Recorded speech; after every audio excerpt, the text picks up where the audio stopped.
Bueno, buenas tardes a todos, a todas. En primer lugar, gracias al CEU y a ti, Victoria, por haberme permitido estar aquí con todos vosotros y a su decano, a Tomás Chivato. Y yo no sé cómo romper el entusiasmo de Nikos Castanos, que es como tener a Hipócrates reencarnado, ¿no? En cierta manera, ¿no? Pero bueno, voy a tratar de hacer una reflexión que yo creo que va muy en la línea de Nikos, lógicamente. Veis ahí el título que la humanización como herramienta de transformación, pero realmente el título que el CEU y la Cátedra Europea ha dado es el correcto, porque es debatirnos entre humanización versus humanismo, ese es el dilema.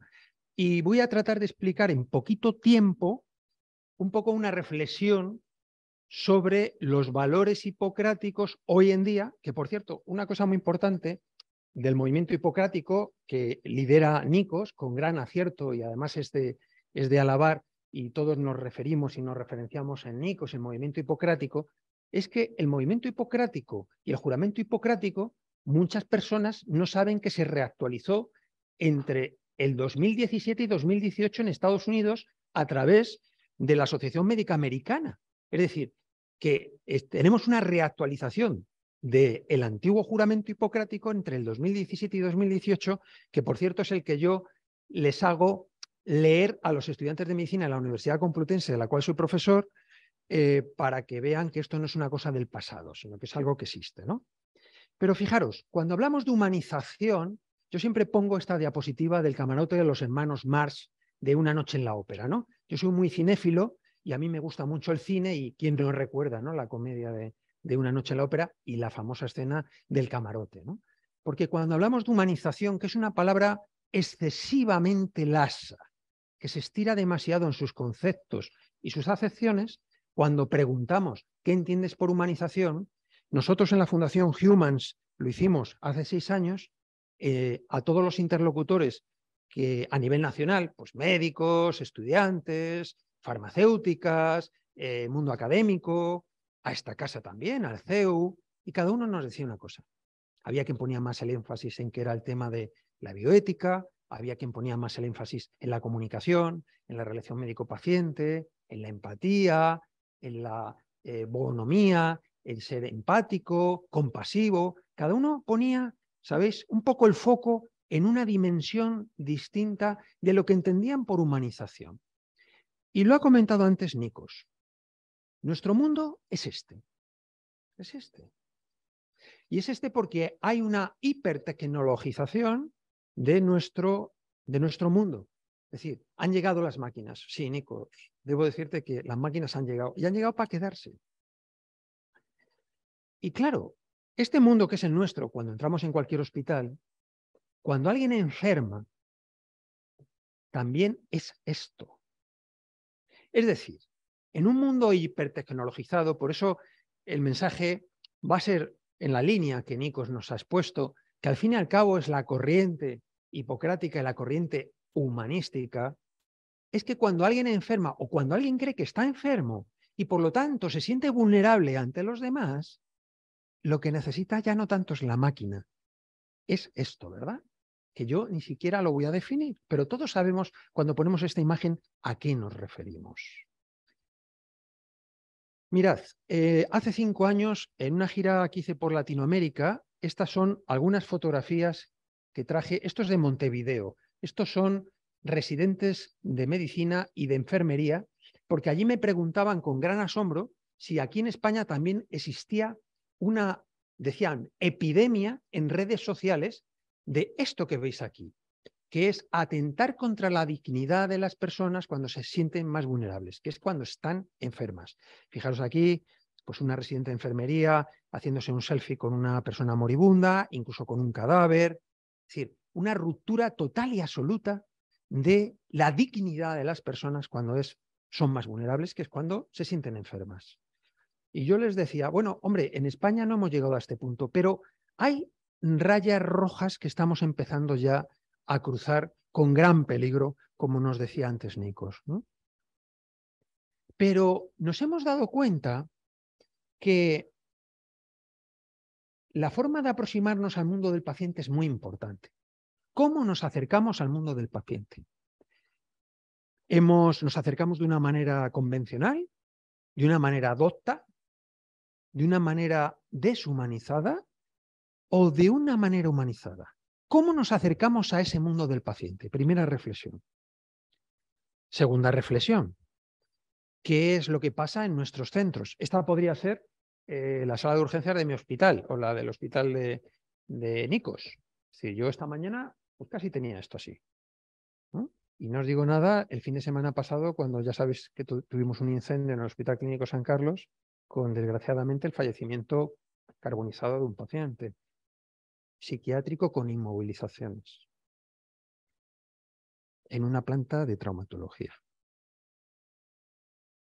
Lo digo aquí porque es así. Ha salido en todas las noticias este fin de semana, el domingo pasado, de la madrugada del sábado al domingo. Bueno, esta fotografía representa lo que entendemos por humanización, un trato digno a las personas. Pero es que nos hemos dado cuenta también, todo esto son reflexiones que dejo aquí, que cuando un paciente entra en un dispositivo sanitario, entra en un hospital, entra en un metamundo donde de repente todo el mundo pues le toca, muchas veces le informa y le informa mucho, eso sí, nadie le pregunta qué ha entendido de lo que se le informa, y de repente entra en un régimen cuartelario. Yo siempre digo que existen 3 cárceles: las verdaderas instituciones penitenciarias, las residencias de mayores, en muchos casos, desgraciadamente, y también los hospitales, regímenes cuartelarios, donde lo que hacemos es cosificar al paciente. Es decir, lo cosificamos, bueno, les quitamos sus atributos de humanidad, ¿no? Es decir, de momento ya no le llamamos por su nombre, decimos que es la vesícula de la 55, o le quitamos, les despojamos de su ropa, le ponemos un camisón que está enseñando el trasero y todo el mundo le toca y comen todos a la una sí, hay que comer todos a la una. Todavía nadie me ha explicado en 35 años por qué hay que comer todo el mundo a la una. Podemos dar la explicación que si los sindicatos, etcétera, etcétera, pero ese régimen cuartelario. Y nos hemos dado cuenta que cuando un paciente y se siente vulnerable y entra en un hospital y tiene un régimen cuartelario y lo cosificamos porque le quitamos lo más preciado, que son sus pertenencias, su familia, lo desarraigamos y lo ponemos allí y se siente indefenso porque se siente temeroso y se siente con miedo, angustia y ansiedad, pues resulta que romper la rutina cuartelaria es importante. Mirad, esto, bueno, aquí he traído una foto de Música en Vena. Hay muchísimas organizaciones que lo que tratan es de romper precisamente el régimen cuartelario de los hospitales. Porque nos hemos dado cuenta que cuando normalizamos el mundo del paciente dentro del hospital, empiezan a mejorar cosas. Os traigo esta foto como ejemplo de lo que estamos haciendo en el Hospital Clínico San Carlos en la unidad de ictus. Nos hemos dado cuenta que en la unidad de ictus, y hemos hecho un estudio que además está pendiente de publicar ahora, aproximadamente, seguramente dentro de un par de meses, un mes o 2 meses, cuando llevamos música a la unidad de ictus, el paciente se recupera antes del ictus. Lo que es curioso es que el paciente se recupere antes del ictus cuando la música es en vivo y no enlatada. Eso es lo que es significativo. ¿Qué se ha movido por ahí cuando resulta que un señor con una guitarra llega a la unidad de ictus y se pone a tocar? Y ya no os digo nada cuando toca las melodías que le gustan al paciente, porque entonces la recuperación es mucho mayor. Es decir, se recuperan antes cuando tocan en vivo, cuando tocan las melodías que te gustan, mucho más que cuando son enlatadas. Y por supuesto, enlatadas se recuperan antes que cuando no hay música. ¿Qué ha pasado? ¿Qué se ha movido ahí? ¿Qué ha ocurrido? ¿Bien? Pero es que también esto de la humanización y el humanismo, Nikos nos contaba el ejemplo de Hipócrates. Bueno, yo voy a poner el ejemplo de Cajal, ¿no? No es Hipócrates, pero bueno, siempre traigo esta imagen porque me remeda bastante a la lección de anatomía de Rembrandt, ¿no? Y también porque aquí está toda la histología, toda la escuela histológica española. Por cierto, ahí está Tello, está Castro. Por cierto, el señor que está repinado detrás, de Santiago Ramón y Cajal, es Castro, que fue candidato al Premio Nobel de Medicina. Muchos dicen las malas lenguas que no se lo dieron por ser español. Fue el descubridor del globus carotidio. Bueno, y no le dieron el premio Nobel. Esto supuso un gran drama en la histología española. Es que la forma de enseñar también es muy importante. ¿Cómo enseñamos a enfrentarse a nuestros estudiantes, a nuestros futuros profesionales, ante el reto del ser humano cuando se siente vulnerable? Eso es lo que estamos tratando de ver. Pero es que, claro, es que hoy en día Es que ya no enseñamos así. Es que ya tenemos simuladores. Es que ya está la robotización. Es que ya hacemos ecoes virtuales. Es que ya ha cambiado todo el paradigma. Pero, ¿cómo podemos enfrentar estos retos de estas dos imágenes que os transpongo? Esta y la anterior de Cajal. Mirad, este es mi hospital, el Hospital Clínico San Carlos. De hecho, los que vengáis a mi despacho en alguna ocasión, veréis, mi despacho está encima de ese suelo. De hecho, han quitado el suelo y yo dije que dejaran unas baldositas pequeñas para que yo recordara de dónde yo venía. Bueno, estas cosas que tienen normalmente el romanticismo. Pero me viene muy bien porque me entronca de dónde vengo. Estos son los pabellones, los antiguos hospitales, ¿no? Los hospitales que hay que recordar de dónde proceden.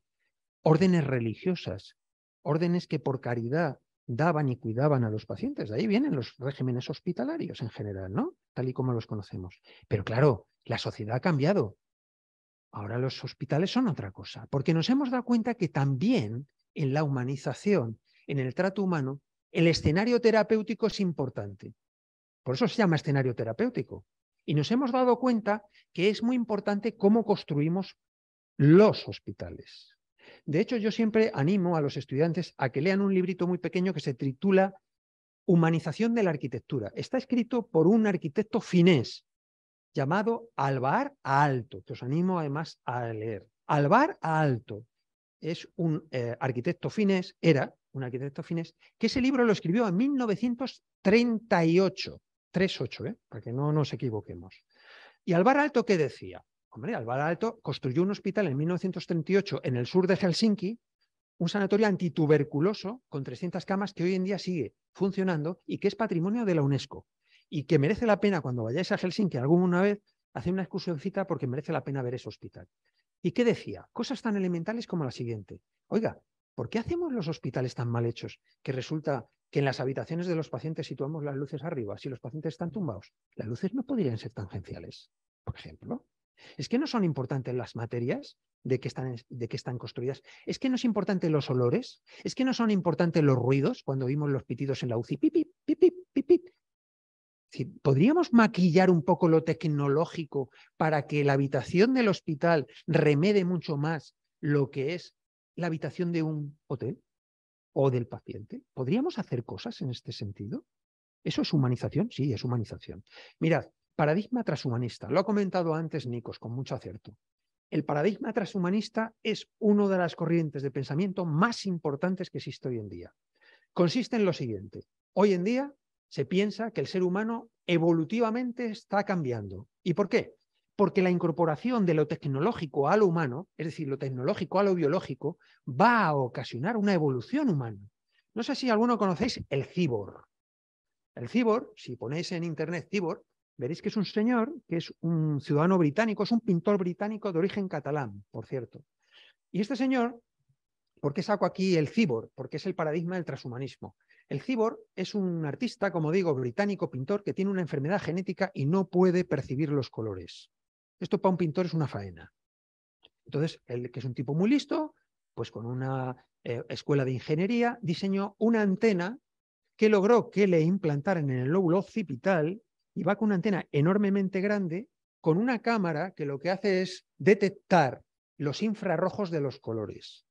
Recoge los colores de infrarrojos y los traduce a vibración, de tal suerte que él dice, yo no veo los colores. Claro, él no ve colores, él siente colores. ¿Qué es lo que dice él? Fijaros, es el primer ciudadano británico que consiguió que le hicieran un pasaporte, de hecho pleiteó con el gobierno británico, porque ya sabéis lo tiquismiquis que son para que nos hagan las fotos sin las gafas, sin cosas en el pelo. Imaginaos un señor que viene con una antena implantada en la cabeza, en el lóbulo occipital. Bueno, pues consiguió pleiteando con el gobierno británico que le hicieran un pasaporte británico y es ciudadano británico que puede salir a todas las partes del mundo, ¿no? ¿Qué dice este cyborg? Que él no es humano, él es otra cosa. Ya no es un Homo sapiens sapiens, es un Homo sapiens otra cosa. Y en cierta manera, si os dais cuenta, tiene algo de razón, porque la plasticidad neuronal de ese hombre ya es distinta. Su cerebro es distinto. Él ya no ve colores, él siente colores. De hecho, yo que he tenido dos veces oportunidad de hablar con él, es muy divertido, Y dice, no, mire, yo veo a esa señora, la veo y sé incluso la intensidad de los rojos que tienen en su vestido. Y yo decía, bueno, lo que quiere, o sea, digo, yo si hubiera pillado esto, hubiera ligado más en mi juventud. ¿Qué rojo estoy sintiendo en este momento con usted? Bueno, pero él siente colores, por lo tanto su plasticidad cerebral es distinta. Ya no es un Homo sapiens sapiens. Ese es el paradigma del transhumanismo. Y eso no es Aldous Huxley o Philip Dick, no es ciencia ficción. Esto es la realidad. Efectivamente, Big Data, efectivamente, Internet de las cosas, efectivamente. Es que las máquinas, querido Nikos, es que han venido, están aquí. Pero es que esto también está aquí. Es que cuando el ser humano es vulnerable, necesita de uno de los ingredientes más importantes de los seres humanos porque nos hace radicalmente humanos, la compasión. Por cierto, uno de los principios fundamentales del ejercicio de la medicina, la compasión, que requiere de humildad, de empatía, que es ponerte en el pie del otro, en el pellejo del otro, y la reacción a la empatía, es decir, el hecho de la abolición de querer ayudar al otro, eso es lo que es la compasión. Por cierto, no es privativa de los seres humanos. Los cetáceos la tienen también y los primates también. Y por cierto, para el que quiera saber más, está mediada, entre otras cosas, por una hormona llamada oxitocina. Por lo tanto, la oxitocina tiene que ver, las hormonas tienen que ver y tienen que ver con la compasión, que sí que nos hace radicalmente humanos. Esta es la realidad que tenemos hoy en día. Pero esto de la humanización, es que la humanización, lo decía antes Nikos con mucha claridad, él no ha utilizado la palabra humanización, ha utilizado la verdadera palabra, que es humanismo. Los valores del humanismo aplicados al ejercicio de la medicina, aplicados a la ayuda a los demás, es lo que se denomina humanización. Pero si queremos en sensu estricto ser correctos, tenemos que hablar de humanismo. Por cierto, también, aviso a navegantes, no es nada nuevo, es tan antiguo como Hipócrates o más. Porque desde que el primer ser vivo, el primer humano, quiso ayudar porque sintió compasión, porque se puso con empatía en el pellejo de otro y sintió que le podía ayudar, en ese preciso momento que se desencadena la empatía y la compasión, es cuando realmente ahí se producen los valores, se empiezan a crear y construir los valores del humanismo, que están anclados en principios fundamentales como la tolerancia, la escucha activa, la empatía, la compasión, la libertad, etc., etc., etc., etc. Valores del humanismo, efectivamente. Y es humanismo, no es humanización. Por lo tanto, ya destripo el título de la conferencia. Humanización versus humanismo. Ahí hay el dilema. No hay dilema. Humanismo aplicado al ejercicio de las profesiones sanitarias. Eso es humanización. Y es una forma de entender. De hecho, siempre lo refiero y es verdad. Hay que leer mucho a Albert Schweitzer. Albert Schweitzer fue un premio Nobel de la Paz en los años 50 y era médico, era teólogo y era un gran musicólogo. De hecho, era un gran experto en Bach. Fue uno de los tipos que más sabía sobre Bach. Y fue premio Nobel de la Paz porque él fundó y constituyó la mayor red de hospitales de atención a enfermedades tropicales en África, en el África subsahariana. Por eso le dieron el premio Nobel de la Paz en los años 50. Y Albert Schweitzer, de origen alsaciano, decía que todo ser humano tiene que tener un modelo de mundo en su cabeza. Todos tenemos que tener un modelo de mundo en la cabeza para relacionarnos con él. Ahora la pregunta es, ¿qué tipo de mundo tenemos que tener nosotros para relacionarnos en este siglo XXI, donde están las máquinas se van a quedar, pero necesitamos ese contacto humano? ¿Qué tipo de relación? ¿Qué tipo de ejercicio profesional? ¿Qué tipo de relación médico-paciente o profesional-paciente necesitamos? ¿Cómo nos acercamos a ese mundo del paciente, que es un paciente que, por cierto, como bien sabemos, el 80% de ellos ya ha hecho una consulta en Internet cuando vienen a nuestras consultas? ¿Sabéis el año pasado cuál fue el artículo más consultado en Internet? ¿Cómo bajar los niveles de colesterol comiendo almendras? Y el artículo reza que hay que comerse un kilo de almendras al día, que no sé cómo se come un kilo de almendras al día, debe ser terrible. Pero ese es el artículo más leído del año pasado, es increíble. Y esto existe en la red, que está, por cierto, democráticamente accesible a todo el mundo. Bueno, hay una serie de principios fundamentales en la humanización, principios fundamentales. Yo os he puesto aquí 5, pero que tienen que pasar mucho por la reenseñanza y reactualización de los valores hipocráticos y, por supuesto, de los valores humanísticos a todos los niveles, desde la capacidad de liderazgo de los equipos, cómo se lideran los equipos. Estamos trabajando en equipos multidisciplinares. Ya no es lo que era en la época de Hipócrates ni de William Osler. Es que ahora tenemos equipos donde hay psicólogos, donde hay trabajadores sociales, donde hay enfermeras, auxiliares de clínica, hay médicos, hay celadores, hay administrativos, y es que todo es un equipo. Por eso, cada vez oiréis más que estamos rediseñando procesos asistenciales integrados, procesos asistenciales, donde todos los interlocutores que tienen que ver con el paciente intervienen. Uno entra aquí, otro entra allí, este le informa, este le dice, este le hace. Procesos asistenciales integrados. Por eso, eso también es humanización y humanismo.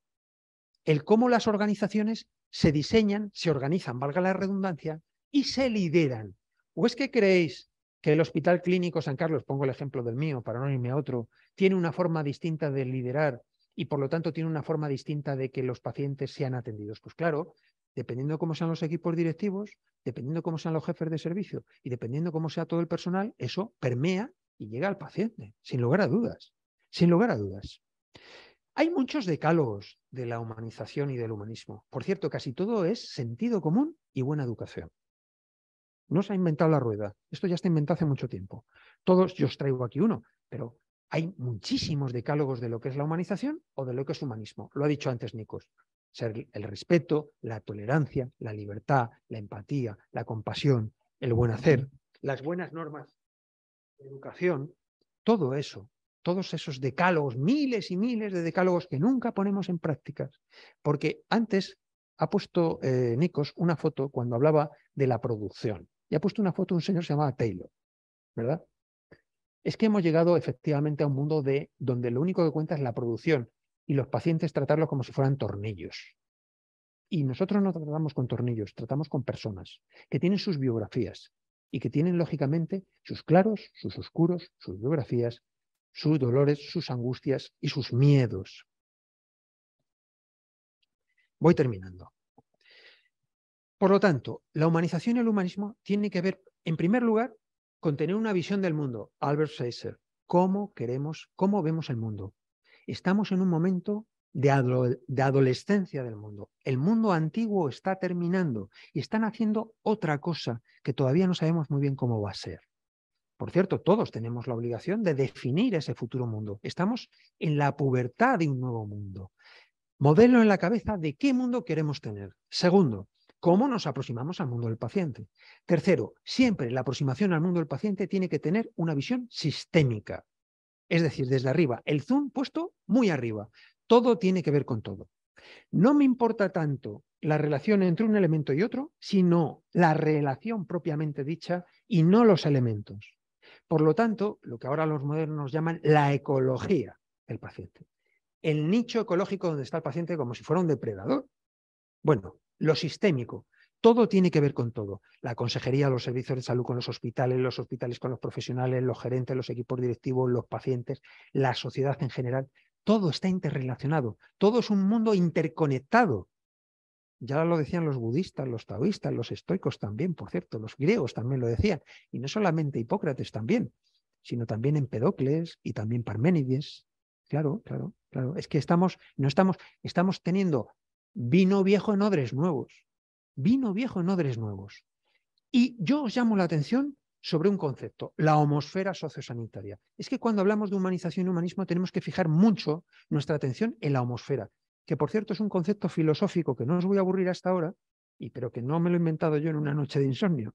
Es un concepto que surgió a finales de los años del siglo XIX, principios del XX, que tiene que ver, en ese mundo sistémico donde todo tiene que ver con todo, la sociedad, las organizaciones, el tejido social, hay un punto donde todo eso se incardina, donde todo eso se junta. Eso es la atmósfera. Y fijaros en este esquema.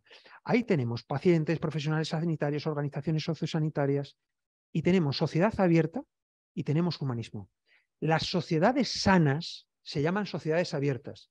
Karl Popper fue un filósofo que en 1935, filósofo austriaco, de origen judío, que tuvo que emigrar a Estados Unidos, en el año 35 ya hablaba de que las verdaderas sociedades sanas tienen que ser sociedades abiertas, que significa que son sociedades democráticas, plurales y deliberativas. ¿Qué significa deliberar? Los que estáis en el mundo de la bioética, esto suena mucho, ¿verdad? Deliberar significa toma de decisiones conjuntas. Y esto es muy importante, porque una sociedad sana, abierta y deliberativa implica que el ciudadano es una parte activa en la toma de decisiones y no es un ciudadano aborregado que recibe las órdenes y las consignas de arriba abajo, sino que es un ciudadano activo, vaya, voy a decir la palabra ya, empoderado, ¿no? Eso es. Y por cierto, las sociedades abiertas de Popper, año 35, tampoco estamos inventando nada, se anclan en los principios del humanismo. Vaya coincidencia. ¿Vale? Por lo tanto, esa es nuestra perspectiva. ¿Ha habido un cambio social? Sí, claro, un cambio social donde de sociedades alineadas transitamos hacia sociedades abiertas. Bueno, pongo la foto del Congreso de los Diputados, que siempre me arrepiento a veces de ponerla, porque tampoco significa lo que yo quiero decir, pero me entendéis, ¿no? Sociedades plurales, globales, deliberativas, donde los ciudadanos sean activos, donde exista una pirámide que realmente no esté invertida, donde arriba están los partidos políticos y las administraciones y abajo los ciudadanos, sino que son al revés. Los ciudadanos están arriba y con sus votos democráticos eligen a los políticos, que a sus veces constituyen las administraciones, pero el que manda es el ciudadano. No manda el político, manda el ciudadano, la sociedad civil. Y claro, si transitamos el cambio social de sociedades alineadas a sociedades cada vez más democráticas, se produce un cambio, sin lugar a dudas. Sociedad abierta, humanismo, principios del humanismo. Y claro, se han transformado los hospitales. Vamos desde el hospital antiguo a hospitales que son ya no solamente cuidan y curan, sino que también pues, hacen docencia, investigación, etcétera, etcétera. Y como decían nuestros amigos americanos, se inventan un concepto en los años 90, ¿verdad, Nikos? Que lo hemos vivido tú y yo y Tomás también, del hospital líquido. Rochester, Estados Unidos, años 90. Claro, es que un hospital es muy grande. Mi hospital, el Clínico San Carlos, tiene exactamente 6.800 profesionales trabajando, 6.800 de 46 estamentos distintos. Imaginaros lo que es eso. Eso es una sociedad en pequeño, eso es un pueblo. De hecho, yo me siento alcalde del pueblo. Bueno, a veces alcalde para mal también, ¿no? Porque me vienen a porrear la puerta, ¿no? Pero claro, yo no puedo estar ajeno a la sociedad en la que me encuentro, porque esa sociedad es la mía. El hospital no puede estar cerrado, tiene que fluir. Hospital líquido, o como a mí me gusta mucho más llamar, porque a mí me gusta mucho la poesía y me gusta mucho el arte, hospital osmótico. ¿Y qué es un hospital osmótico? Acordaros, ósmosis, membrana semipermeable con poros, donde deja intercambiar de dentro a fuera y de fuera a dentro. Principio fundamental de la vida. La vida no podría existir sin ósmosis. Yo tapo una célula, tapo los poros y las células se mueren. Uno de los principios fundamentales de la existencia es las interrelaciones, es decir, la ósmosis. ¿Y qué es un hospital osmótico? ¿Qué es lo que sale de fuera adentro y de dentro a fuera? Oiga, pues si yo tengo que salir hacia afuera, ¿será que estoy haciendo responsabilidad social corporativa? ¿Tengo alguna obligación con la sociedad en la que me encuentro? ¿Puedo hacer prevención, promoción, educación para la salud, educación, hacer que la sociedad sea más abierta, sea más deliberativa? Claro que tengo la obligación. Y los médicos tenemos la obligación. Y eso es humanismo también. Y además, los pacientes han evolucionado, porque ya los pacientes, no me retrotraigo a la época de Hipócrates, ¿no? Es que en aquella época es que la gente iba a dormir al templo de Asclepio porque tenías que soñar con los dioses. Y si tenías la suerte que soñabas con un dios, ya date por curado. Es que ya esto ha evolucionado. Y es que ahora tenemos hasta comités de pacientes. Este es el comité de pacientes del Hospital Clínico. Nosotros tenemos 47 organizaciones en el Hospital Clínico San Carlos que trabajan físicamente con nosotros en el hospital. 47 organizaciones. Es que esto significa que esto es sociedad abierta. Esto es la sociedad civil que hemos metido nosotros dentro, que no son pacientes, que son asociaciones, que muchos son pacientes, otros no son pacientes. Eso también tiene que ver con la humanización y también tiene que ver con el humanismo. Por lo tanto, al final terminamos que el camarote de los humanos más va a ser verdad, porque resulta que tenemos que tener principios de sociedad civil, sociedad abierta, principios de humanismo, el cómo enseñamos la humanización, cómo organizamos nuestras organizaciones, cómo nos planificamos, cómo diseñamos los procesos asistenciales, cómo nos aproximamos al mundo del paciente, qué visión sistémica damos de él. Todo eso y más Todo eso es humanismo, sí señor. Y ya para terminar, ya termino. Cuando los estudiantes de medicina me preguntan, ya sabéis que en este mundo del Internet siempre te preguntan, profe, la fórmula de la humanización. Y yo digo, bueno, alguna vez a algún amigo químico le digo, oye, espero que esta fórmula no sea nada raro, no vaya a ser que yo esté diciendo aquí sea un explosivo esto, ¿no? La fórmula de la humanización, es decir, del humanismo, radica en 4 elementos. 1, tratar de generar cada uno como ciudadano donde se encuentre y con la responsabilidad con la que se encuentre una sociedad más sana. Por lo tanto, una sociedad abierta. Principio fundamental del humanismo. Segundo, tratar de tener organizaciones que sean osmóticas. Es decir, tratar de salir a la sociedad para mejorar y ayudar a que se vertebre la sociedad civil. Y en segundo lugar, meter a los ciudadanos dentro.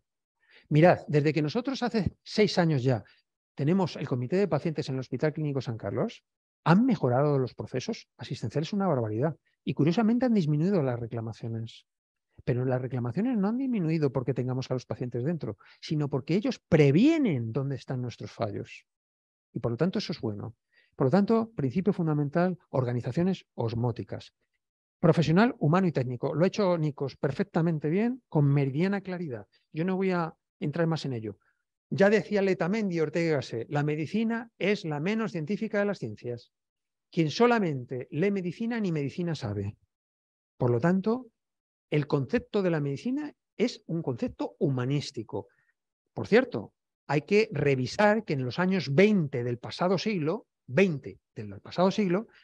la escuela de Heidelberg, que habla precisamente con von Weizsäcker a la cabeza y nuestro Pedro Lainentralgo a la cabeza en España sobre los principios del humanismo en la atención sanitaria, para tenerse profesional con cualidades técnicas y cualidades humanas que son absolutamente imposibles de desligar. Y un paciente activo, un paciente empoderado, un paciente que es la solución a la ecuación. Lo decía Nikos, hay que escuchar. Si el paciente no lo está diciendo, pero ¿cuánto tiempo dedicamos al paciente? ¿Realmente le estamos escuchando? ¿Realmente le preguntamos qué ha entendido? Esas son, desde mi punto de vista, las 4 fundamentales principios. Y por último, mirad, ya os digo que me gusta mucho el arte. Y bueno, como ahora es el aniversario de Sorolla, os traigo el atardecer, la vuelta a la playa de la Albufera de Valencia con los bueyes tirando de las barcas. Una imagen preciosa, con una fuerza impresionante. Pero hace poco, pasando por un sitio playero, yo vi esta otra imagen de un 4x4, un todoterreno tirando, sacando una barca. Y me acordé de Sorolla.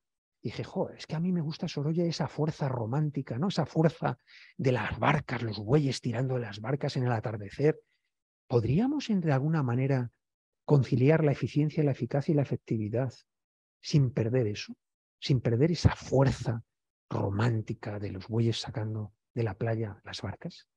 Pues eso es lo que tenemos que hacer hoy en día, compatibilizar 2 mundos, el mundo tecnológico y el mundo radicalmente humano. Porque yo tuve ese coche, ya soy muy mayor. Cuando los coches eran así, ¿por qué se vendían los coches? Por la cilindrada. Mirad, aquí anunciaban las bujías Champion. Aquí hay muchos que saben de lo que estoy hablando. La cilindrada del coche, el motor del coche. Pero ahora los coches no se venden así, se venden por la experiencia. Y entonces de repente te salen unos señores tocando un violín, anunciando un coche y dice, ¿y el coche dónde está? Y luego dice, esto es lo que usted siente cuando conduce un BMW o un Peugeot. Porque lo importante es la experiencia del paciente. Por lo tanto, la experiencia del paciente es muy importante. Y para saber la experiencia del paciente, tenemos que escuchar al paciente y saber qué es lo que necesita el paciente. Y para escuchar al paciente necesitamos empatía, necesitamos escucha activa y necesitamos compasión. Es decir, principios radicalmente dirigidos a la humanización, o bien dicho, al humanismo, que realmente como tendríamos que llamar de lo que estamos hablando. Así que muchísimas gracias por haberme permitido estar con vosotros y a vuestra disposición. Gracias.